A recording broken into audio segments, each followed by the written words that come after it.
Hello, everyone. My name is Susie Francois, and I'm one of the co-founders of Imagine This Women's Film Festival. Thank you so much for joining us for our 7th edition of Imagine This Women's Film Festival.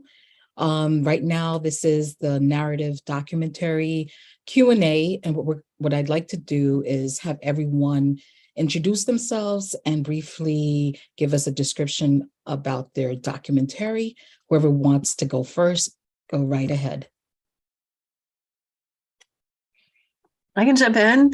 My name is Imagine. I am the director and producer of At Your Cervix, a film about medical education and about the use of anesthetized patients without their consent to teach pelvic exams to medical students. And we were just thrilled to get to premiere it in New York with a live audience. And thank you so much for having us. Oh, thank you. I'll follow since I'm on the same team. My name is Renee Bergen, co-producer, cinematographer, and editor for At Your Cervix. And Imagine did a great job of explaining it, so I'll leave it at that. Hi, I'm Valentina. I'm the director of Marianne. It's a film that follows 7 French Muslim women in the context of France's laïcité, which is a pretty stigmatizing form of secularism. Next. And I'm Barrett Strong. Oh, sorry, did I interrupt you? I'm Barrett Strong. I'm one of 2 directors and producers of This Is Not Who We Are. My co-director is Katrina Miller. And it's about the Black population of Boulder, Colorado, our history of the community, and the lived experience of Black people in this very white town now. Awesome, great.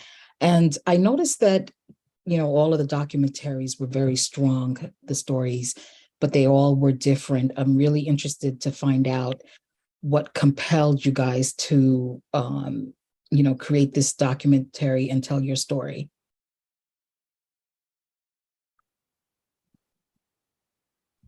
Renee? I worked as a gynecological teaching associate in New York City at every major medical institution there for 10 years. So I was a part of medical education, and myself and a number of the other GTAs who would go into medical schools and teach medical students how to do pelvic exams using our bodies as a way of teaching, felt like this is really interesting labor that nobody knows exists. Like, who thinks about, how people learn a pelvic exam the first time? No one knows that this really radical work is actually happening in this very conservative institution. So our film started out about that. And then as we got into making the film and started to learn about the other ways that students were learning, we realized that so many of them were learning on anesthetized patients who have come in for surgery, who don't know that they're getting these additional pelvic exams. Sometimes the surgeries aren't even gynecological. And we found out that 90% of students, research was showing, were learning that way. So that was egregious to us, and it felt really important to bring that into the film and shine a light on that. And that really then became more of the centerpiece. So we juxtapose those 2 ways of teaching in the film so that people can also perhaps understand even a little more why the GTA work is actually so important. So I had a really personal connection to it. And then because of that, we were able to get into the clinics where the GTAs were teaching and actually bring cameras in and film that, which is a pretty intimate and anxiety-producing experience for most students. And we had so many students that agreed up at Cornell to allow us in. And so that's really what the trajectory was for us. Renee, did you want to add anything? I'm sorry, I got dropped out, so probably not. I'm sure Imagine did a fantastic job of explaining things. I'm now hotspotting, so hopefully I don't have any more dropouts. Sorry about that. Oh, no worries. That happens, especially with hotspot. And who'd like to go next? I'm happy to. Sure. So my film, it started with a Facebook argument I Oh. was, yes, someone on Facebook, someone I went to high school with, who's now a pretty well-established comedian in France, posted something about women wearing headscarves, which is a very taboo and heated topic in France. And I responded, you know, live and let live, let everyone do. And I mean, the conversation escalated and I started getting attacked on all fronts. From just strangers around Muslim women, and I was kind of horrified by the discourse people were having, especially because I presumed, you know, these are people, liberals, like all from the arts world. And so I grew up in France, but I've lived in the US now on and off for 15 years. So I have kind of a exterior view on what's going on in France, and I hadn't realized how, you know, just across the spectrum, whether right or left, people are, you know, when it comes to Muslims and Muslim women in particular, there's just so much stigma. And the language I mean, people were responding to that thread saying, you know, well, the Muslim woman is like this or like that. And, you know, my response, well, you can't say there's not one type of Muslim woman. There's, you know, if you're traveling to Pakistan or Mali or whatever, there's so many. I mean, you know, like every woman is unique. So Exactly. And for me personally, I married into a Muslim family. My mother-in-law and sister-in-law wear hijab, and I feel I have a foot in both kind of those worlds. You know, growing up in France, understanding that idea of secularism that's so sacred in France, like the distinction between your private and public sphere and the role religion plays in that. But also, you know, how so many stereotypes people have, and I think there's a lot of just, it comes from the lack of interaction often between those people. So that prompted me on this journey to kind of show the diversity of the Muslim experience of those Muslim women, and then, you know, the challenges they have to face day to day, just, you know, by asserting themselves as Muslim women in France. Oh, well, I find that very interesting that from a comment that you were able to produce a documentary. And a lot of times people hide behind the internet and they spew so much hate, and, you know, they claim that they're also experts as well. So it's very interesting. Yeah, and it kind of. You, Barrett? Oh, sorry, were you going to say something? I was just going to say, yeah, I felt like it was a challenge, you know. Yeah, I felt like, okay, I'm going to prove you wrong with my film. So our film, you know, Boulder, Colorado is kind of an iconic, beautiful place. And we pride ourselves on being these great liberals, you know, and you realize that we're actually not, that there's a lot of racism going on here. You know, there's obviously racism around the country, but what's so interesting about Boulder is that it was engineered to be an elite place. I mean, you go back to the 19th century and you see how there was like free housing lots in Denver, but there were $1,000 in Boulder. And so there was elitism baked into the planning. And so a lot of our films about the history of this place, because we think a lot of other communities can interrogate their histories and learn, like, how did we turn out to be this way? Because you can think it's just accidental that we're so white and rich. Well, no, not really. You know, and we still have policies that reinforce that. So our goal has been to have people actually learn what the experiences are of people who've lived here, Black people who've lived here historically, but also now. And one of the things that really gets me emotionally is talking to the young people, you know, the high school students, the middle school student, the, you know, young adults, and realizing that they are suffering from, you know, in school, being called the N-word, being bullied, that people don't realize how we're treating our youth. They don't realize what goes on here.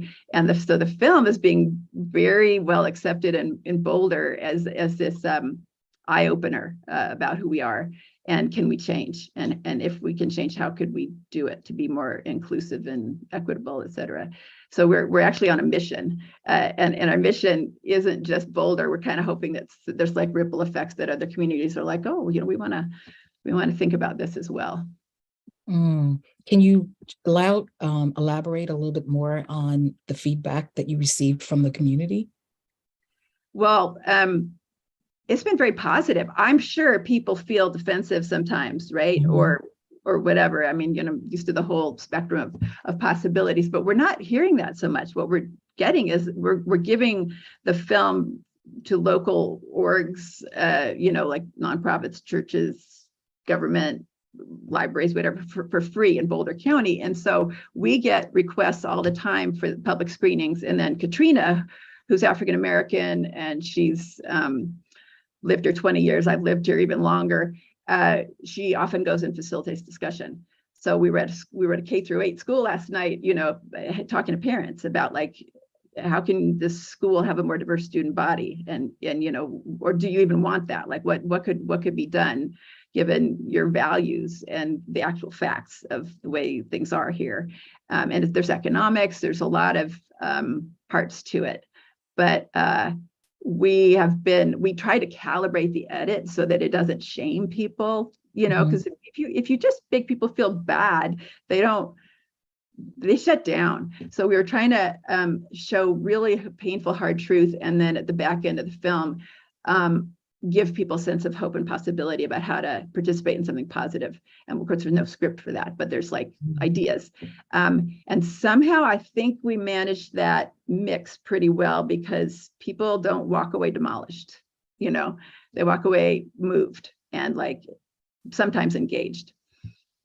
I remember there's one clip that was in your documentary. I remember seeing it. I think it was 2020 or 21, the young man that was cleaning up and then the police came. So that was interesting to see that in your documentary as well. And the interesting thing about that was that had not happened when we started the film. It just sort of fell into our laps and became this big deal. And George Floyd hadn't been murdered.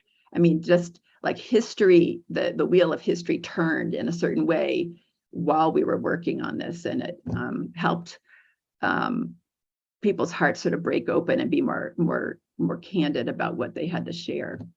And what about you, Renee and Imogene? Your film actually screened Sunday night, and I noticed that a lot of women, as they were coming out, they started questioning their examinations as well, while they were at the doctor's office previously. What is the feedback that you've been getting? I mean, the feedback I think that most of us get is, are you serious? Is this really happening? That's like one of the statements. And the other one is, how is this legal? And certainly, for any woman that has gone through a procedure or an operation where they've been under anesthesia, I'm not surprised that they are asking the question of, did this happen to me during that time? Because there's really no way to know. The way we have 3 people in the film who did experience this, and each one of them has a different way that they discovered. I'll be brief about it, but one, I think there was like gauze on her vulva. She went in for a knee surgery, gauze on her vulva afterwards. Another one woke up in the middle of it. And then the third one was a nurse in the hospital where she got a gastro, I think she had a gastro operation. So 2 of these incidents had nothing to do with the vaginal area. When she was in the recovery room, a resident came in and mentioned like, oh, we saw that you're on your period. And she's like, well, how did you know I'm on my period? And the resident kind of spilled the beans and then kind of felt, about face left the room. Kind of was like insert foot in mouth. So I mean, for a lot of people, they just won't know. And unfortunately for the 3 people in our film, they all had, sorry, I'm in Mexico and there's a bell going by. For the 3 people that were in our film, unfortunately, they had all had some kind of sexual trauma in life, and this re-triggered that for them. Some of them had to go back to therapists and things of this nature. So it's really like a kind of a domino effect. It can be for people that are aware that it's happened. And because, I mean, one of the things I learned personally about working on this film was like the body remembers. And the body has this kind of memory point that's beyond what our conscious brain is. which has very much now intrigued me as a living, breathing person. So there's also that element, that I don't think is talked about a lot, Imagine, I'm sure you have plenty to say. I mean, I think that is often the question, in all the years I've worked on this, that immediately comes up for people. They're sort of going back in time in their brain of like all the times when they might have been vulnerable to something like this. And I wish I could say, no, it didn't. But we, as Renee said, we don't know. And it's usually not documented in people's charts. It's something that's done kind of very quietly under the table. It's sort of like rolled into their care as if it's normal. And then, so what that does is it normalizes this for students. And then they think that they're learning that it's okay to do things like this to patients without patient consent and knowledge. And then they reproduce it. And that's really what has happened basically since the dawn of medicine and gynecology. And so that's why it was really important to talk about the history of gynecology in our film, because gynecology was founded on horrific violence against Black women who were enslaved in the South, who of course had no ability to consent or say yes or no. And so it's not surprising that we could have gone from that to this is what we're doing in present day. And, I wanted to comment on, is it Barrett's point?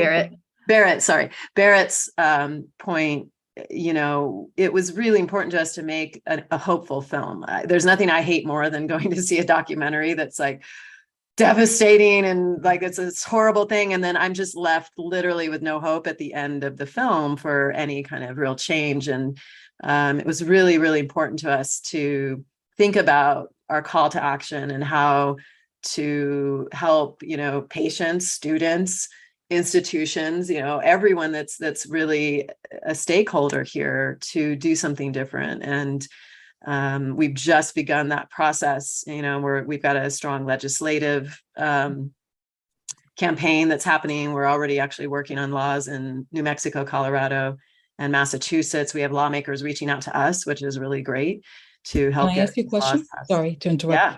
How can people go about not jumping on board, but helping to make change to this issue?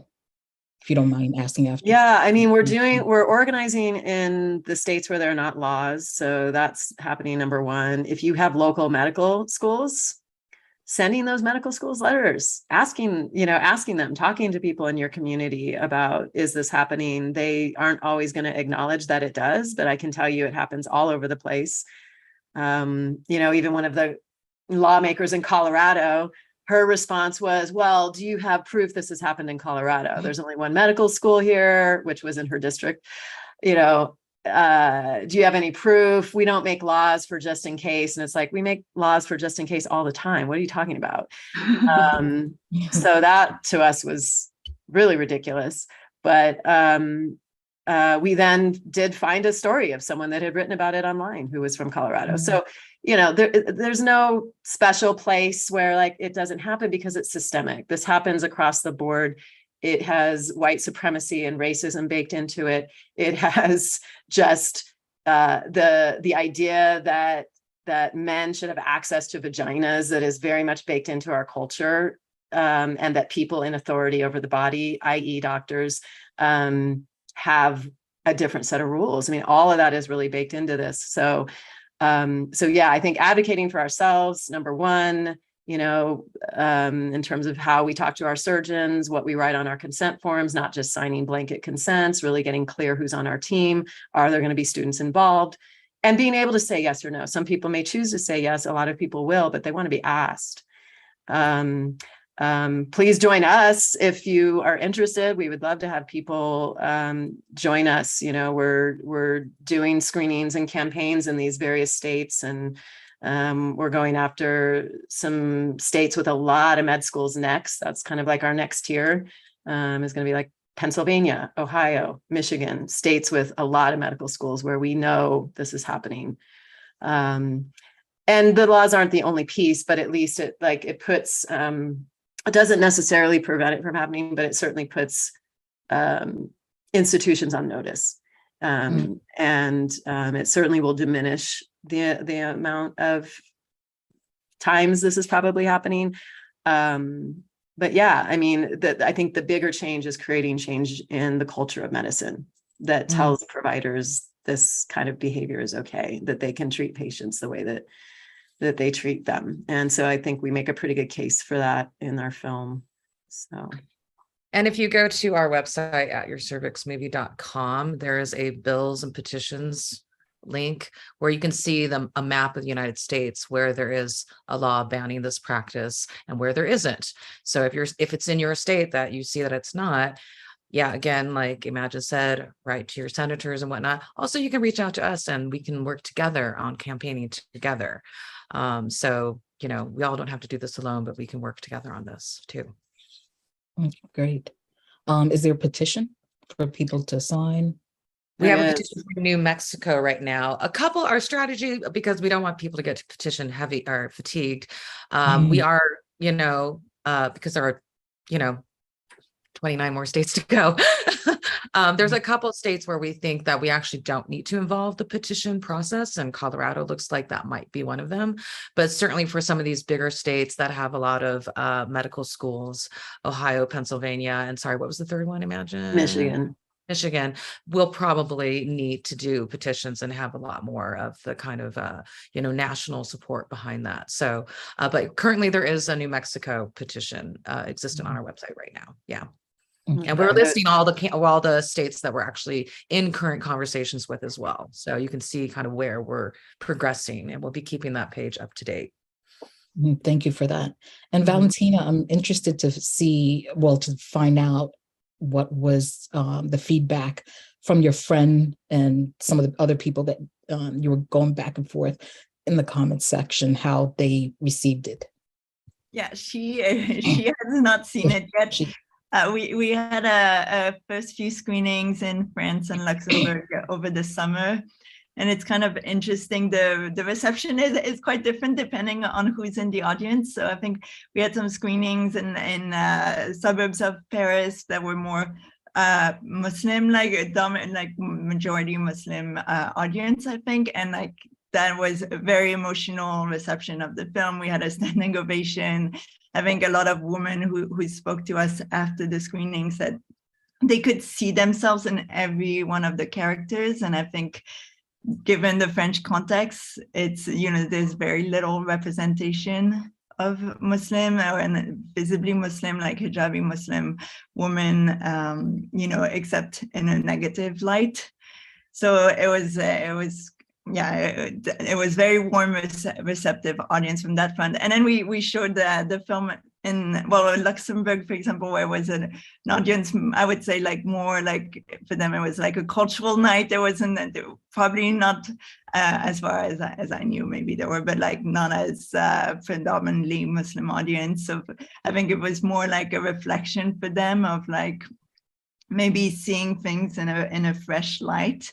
Not as emotional a reaction to the film, but I think from the questions we got afterwards, I could tell there was some reflection. I thought it was really interesting to see the film in the context of these two audiences, because the purpose of the film is to build bridges, with like the mainstream French audience, but also this idea of representation that I think is equally important. For young French Muslims, and in particular women. Thank you. And what's a takeaway that you want people to get from watching your documentary? I hope I hope they'll reflect on their own views of like even what religion means to people, what the headscarf might mean to those women. I think in France, there's this really uniform idea of as the headscarf being an oppressive tool, which is not the lived experience of, many Muslim women. I know right now we're hearing a lot about what's going on in Iran, and I think women in Iran, it's a sideline, but I think that, they're fighting the right to choose, decide what they want to wear. And it's the same thing in France. It's about having that choice. So I think, I hope the audience, especially, with people who maybe don't interact with Muslims very often, change their perspective, be more open to understanding why people make certain choices. Thank you. And it can be just as much a form of feminism for some women. Absolutely. I agree with that. And Barrett? Is a question like, what's the takeaway? Yes. What do you want people to get out of your documentary or learn from it? We actually want them to, well, see, if you're not from here, interrogate your community's history and the way things are. Is everybody happy? Does everybody feel like they belong? Is this the community you think you have? Here, we actually want real change. And it is quite difficult because of our economics in part, but it's also that if you don't have role models for young people and they're getting hazed at school, they're just going to leave when they turn 18, and just almost invariably. And so recognizing that somehow something's going wrong for the children, not just for the adults, because adults sort of, if they stay here long enough, they sort of find a way to cope. But so it's really about awareness building and recognizing that white privilege is like it's just a habit. It's like we're so entrenched in our white culture here that we don't even, it's like the invisible air we breathe. We don't even think about it. And one of the youth characters talks about it. She's like, does anybody mind? Does anybody mind? And we want people to mind. My kids minded. They grew up here and they were like, I don't want to just learn about diversity in my curriculum at school. That's not enough. I want to actually have a diverse life, and both of my kids have taken off for other cities, which is interesting. They didn't stay either, nor could they afford to live here. But, so there's just this question of what can we do for ourselves as a community, but also what around the country can be done to have some sort of slightly different optic on racism in cities. I think what we think might be a little bit different about our film is that it's about history of how a city gets formed. It's not about like redlining and sort of governmental stuff. It's about like other influences. And so we want people to wake up, think about it, and be in dialogue about what we could be, and we hope that's happening as a result. It's early days. It's our first year of rollout. But I just wanted to say about the At Your Cervix film that I just can't wait to see it. I'm really, really interested in your topic, and really glad you made that film. And I'm also sitting here, just like some people are shocked by our film. I'm shocked that about the unconscious. I know about the history of gynecology in some ways, but I didn't realize that right now, and I know there's some bad stuff around surgery, but because I'm doing a book on medical experimentation as a side project, I didn't know that what you're documenting was so prevalent and so egregious and normative, right? So I'm really, really impressed that you're doing this national campaign to get people to get it. So thank you.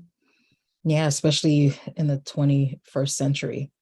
You would think, we talk about, our rights, but why not for this, that we should be told what's going to happen, and we shouldn't have to subject ourselves to that. As one of our interviewees says in the film, consent is a thing and it's not going away. It's like a good catchphrase. Exactly. I'm really interested to find out how you guys went about getting funding, and if you could just explain that a little bit, and any advice that you would give to new filmmakers. Is this to all of us? Yes. The filmmakers? Okay. I guess I'll start. We did an Indiegogo campaign. We raised about $50,000 that way. But then quickly we figured out that wasn't enough. So there was also I came into the film kind of midway, so I imagine can talk about previous funding raising efforts, but we also did a lot of just, like, support from friends and family, email lists, just spacing on the word right now, but crowdsourcing, crowdfunding. And then we did have a couple people come in that did become more executive producers and give us larger support. That was, without them, I'm not sure that we could have completed the film.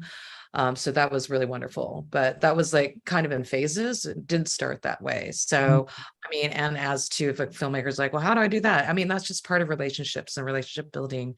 One of those people had been involved with a previous film that I have. So it was kind of on that like ongoing support and process of seeing my work and trusting that we will do good work and really believing in the film. I mean, find people that really believe in your film and they will be, they will back you. Yeah. Do you want to add something, Imagine? I mean, we got one small grant and we wasted several years applying for grants, and it was such a frustrating process. And we just finally just realized if we had just been just trying to make the film during this time, we would have been much further along. So we got one small grant, but yeah, the grant process is really a lot of work, and there's a tremendous competition, and even more now than when we got that grant. So our film is almost entirely community funded. It was funded by a lot of small donations over time. So, and we've been around for a while, so a lot of people have heard about it. I think we have, just by being in the process of making the film, we raised the profile on the issue itself. But yeah, it's mostly community funded, small donations, other than, we did have a few executive producers that really came in and helped a lot. And so, yep. How long did it take for you guys to complete the documentary? Over 15 years. Oh, 15. Okay. Over 15. Well, I'm glad Many? you made it. Over 15. And it feels like the So- timing is Mind you, it right. wasn't consistent 15 years. It was some wasn't, stops yeah, and yeah. starts no, and okay. Yeah, but a lot of it was lack of, divorces and marriages and yeah, it was lack of funding, though, was a big piece of it. We could only do it very, very, very part-time because we weren't being paid to do it. And so we were, amassing a lot of interviews. We literally went from standard def to high def to 4K during the time we were working on the film. So, when it came to the finishing of the film and making it look uniform, there was a lot to be done on that front as well. But that also gave us some longevity. And, there were only 3 laws in the United States when we started, and there are now 21 laws. And the majority of those, about 2/3 of those, happened in the last 4 years. So I think the Me Too conversations about consent, I think, really opened the door to push harder and get these laws passed. So there is some momentum really building about the issue now. Okay, great. And what advice would you guys give to new filmmakers in terms of funding? Oof. in terms of funding. I was going to say, but in terms of doing a documentary, I'd say be sure you like your subject matter because you're going to be with it for a long time. That's important. That's one of the first things I ask somebody when it's like, I want to do this documentary. I'm like, well, are you ready to sit with it?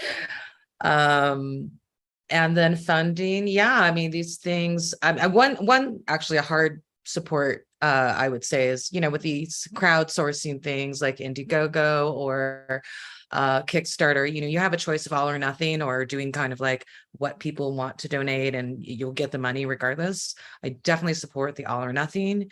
There's something about that whole all or nothing cheerleading mentality that really you will probably make double the amount of funding. It's a lot of work. It's a ton of work, but I would definitely support that. And then, yeah, just if you believe in it, just being persistent and trying to be creative. There's a lot of creative ways you can make money these days in terms of supporting your art, whether it's partnering with other organizations that then, you can kind of do dual fundraisers together. And then also you're expanding your email list. Yeah, I mean, there's just so much. It's hard for me to just want to find like one answer. I'm sorry. That's I mean, okay. I think also, you know, as soon as you've shot enough footage where you actually can show some of the work, that's really important. Doing that as early as you can. That's We good. we definitely did a lot of fundraisers in New York. We flew out to Minneapolis and did a bunch out there, and you know, went to DC. Like, you know, we tapped into communities that cared about what we were doing, or where there were other GTA groups. And that helped us a lot in those early days to get just some of the basic funds in place. And so having clips to show was a really important piece of that. We couldn't have just talked about it and had that be enough. It was important to show people. So That makes sense. Mhm. And what about you, Valentina? For the fundraising, Yes. yeah, I got a couple of small grants early on, kind of seed money that enabled me to start shooting. We also ran 2 crowdfunding campaigns, one on Kickstarter in the US and then one in France. So that funded, I think, most of the film. And then I was also really lucky that I got post-production pro bono for a really long time. So a post-production nice. company came on board. So that saved a lot of money. And I'm married to a cinematographer, so that also That helps. that helped. But it took me also a long time, I think, because I was working, you know, I would take my time off to be able to go back to Paris and shoot some more. So it took longer than it probably should have taken if I'd had all the money up front. I mean, there's no should have. It's like, this is documentary filmmaking. How long did it take you, Valentina? It took more or less 5 years. Yeah, So okay. not as long as your journey, but And I think 5 years is pretty standard. I'm sorry. Totally. yeah. Mhm. I think I always felt like, is my film not going to be relevant anymore? And sadly, it's always relevant. So Yeah. Yeah, just like racism, I think everything is always going to be relevant, unfortunately. And we appreciate you guys telling these stories. And they're always important as well. Do you have any advice for new filmmakers? I think like Spin said, like just don't give up, keep persevering. Find allies, people who believe in you, believe in what in the stories you're trying to tell, and it will support you on that journey. But don't give up, keep going. Yes, very important. Barrett, what about you? Well, I really can't stand grant writing because of my past track record of, thrashing on the national level to get grants. But this film was so locally fundable that we did do grant writing, and we're 100%. We didn't write, and I'm the grant writer. We didn't write one grant we didn't get money for. Sometimes it was arduous. You're like, you're going to give us $3,000 and put all these strings attached, and we have But it ended up being this creation of the community. We even had these rough cut feedback screenings where the community last fall was like giving us all this feedback before we finished the edit, which we normally don't do that much community input, but it was very cool. And then we crowdfunded, and that was successful too. And some of that sort of left the local area, and we were getting people, from afar giving money.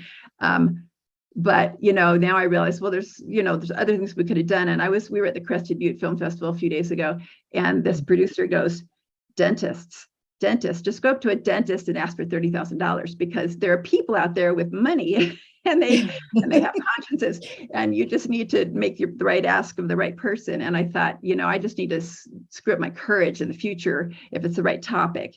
And I'm working on another film that's about a former meth addicted Latin ex-woman. And, that's, I think it's harder to fund, even though addiction, incarceration, all the stuff that she has survived are national issues. But sometimes it's harder to figure out, well, if it's this amorphous, you guys know show and tell, the sort of impact. Anyway, they're like, go to conferences and do this and find corporations that are actually synergizing with or they have some sort of DEI thing in our case. And I think, there's just, if you have the time and energy, there's so many things you can try. But often you feel like, I can't even make my film if I spend all my time doing that other stuff. So I really related to what you guys were saying about volunteering too. I mean, I'm still a volunteer on this film and I'm pretty tired of it, but I feel it's service work, given my societal position and societal wealth I don't deserve, because of, historically engineered poverty for other people. So, but the economics of documentary are hard, and we also do client work. But I love your question about like young or new filmmakers, because I feel like there's a lot of goodwill in the documentary realm of like potlatch people helping, mentoring each other. I didn't go to film school, I'm married to an editor, that we always try to help one another and, advise, and sometimes, people crew for people for free. And, there's like this community feeling, and I'm on DocuLink and there's all these people exchanging advice and sometimes fighting with each other. But, there's like this, it's a lovely realm to be in documentary, because I think there's a lot of generosity. I don't know if you guys think that, but. Yeah. Thank you for sharing that. My last two questions for you guys: where can we find your new projects, and if you're working on anything that we should look forward to, and also if you have social media handles that you can share, or your website? Who wants to go first? Well, I think Renee said you can find us at yourcervixmovie.com. We also have an At Your Cervix Facebook page. There's several At Your Cervix Facebook pages, so you got to make sure you find the one that is the film. I think actually we've had the longest, so it is just facebook.com/atyourcervix.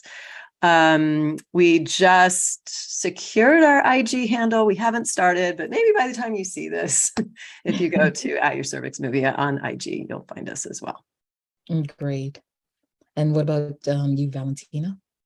So on Instagram you can find us at I was just looking it up, I forgot, Marianne_film, and then Facebook is Marianne Docu.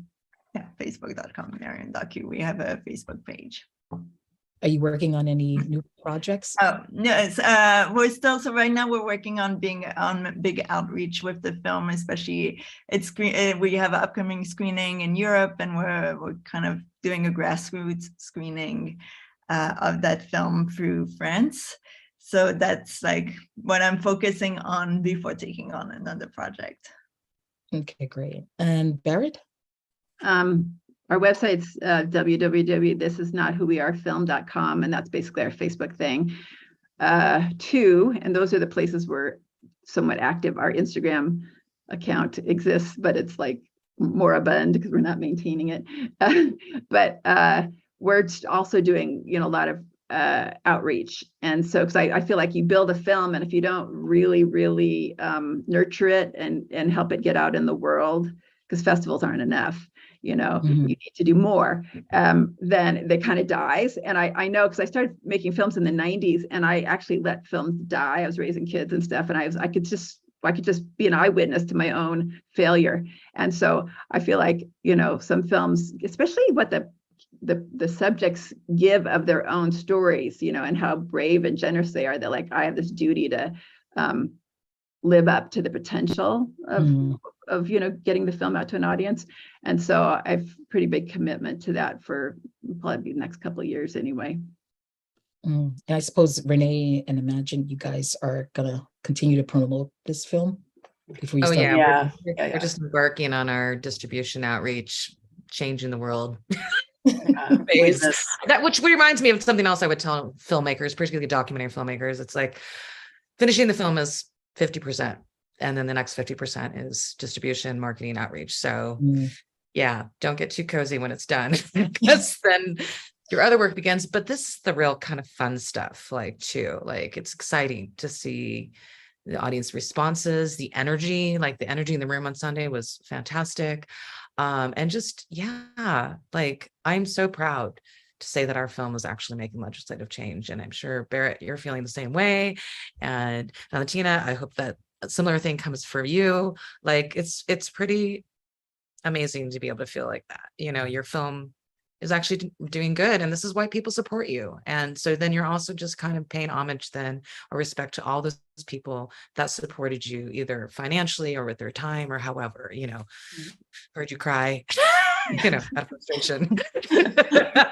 Will it ever be done? Oh my God. During the rough cut blues, I'm making the worst film in the entire world. You'll get through it. It's not. Yeah. Well, thank you so much, everyone, for joining us. And I really appreciated this and enjoyed listening to you guys. And if you haven't done so already, please watch each other's documentaries and the other films. And the films will be online until October 3rd. And we hope to see you guys later and watch other projects from you. And good luck with everything. And thank you so much for sharing your stories with us as well. Thank you for having us. Thank you.